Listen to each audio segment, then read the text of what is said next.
أثينا عاصمة اليونان هي واحدة من أقدم المدن في العالم، حيث يعود تاريخها إلى أكثر من 3000 عام. تقع أثينا في منطقة أتيكا، وهي محاطة بالجبال من 3 جهات وتطل على خليج سارونيكا من الجهة الرابعة. تعتبر أثينا مهد الحضارة الغربية، حيث شهدت تطورات هامة في الفلسفة، الفن، والعلوم. تأسست أثينا في العصور القديمة وكانت مركزاً للحضارة الميسينية. في القرن الخامس قبل الميلاد، أصبحت أثينا القوة الرائدة في اليونان القديمة بفضل إنجازاتها الثقافية والعلمية. خلال العصر الذهبي لبيركليس، شهدت المدينة ازدهاراً في الفنون والعلوم، وتم بناء الأكروبوليس والبارثينون. في العصور الوسطى، تراجعت أثينا تحت الحكم البيزنطي ثم العثماني، ومع ذلك استعادت المدينة أهميتها في القرن التاسع عشر عندما أصبحت عاصمة الدولة اليونانية الحديثة بعد حرب الاستقلال اليونانية. الأماكن السياحية في أثينا. الأكروبوليس. يعد الأكروبوليس من أشهر المعالم الأثرية في العالم، ويضم البارثينون، معبد أثينا نيكي، وإيريثيون. متحف الأكروبوليس يحتوي على مجموعة رائعة من القطع الأثرية التي تعود إلى العصور القديمة.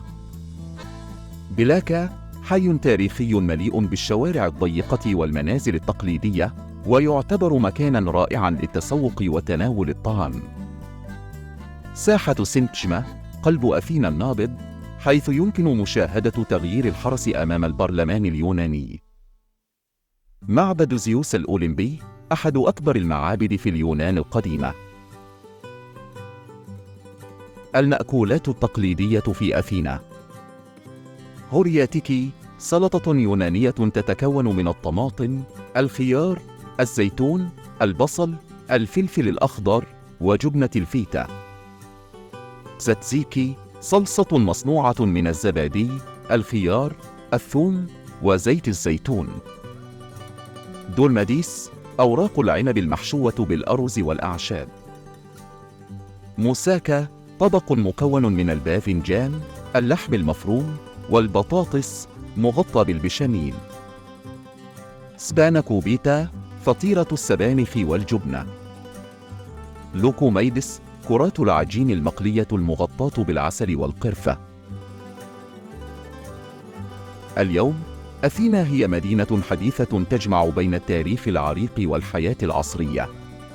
تضم المدينة العديد من المعالم الأثرية مثل الأكروبوليس والمتحف الوطني للآثار، وتستمر في جذب الزوار من جميع أنحاء العالم لاستكشاف تاريخها الغني وثقافتها المتنوعة.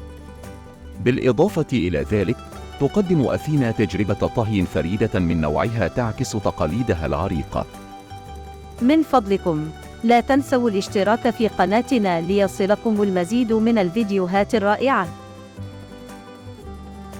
شكرا جزيلا لدعمكم المستمر.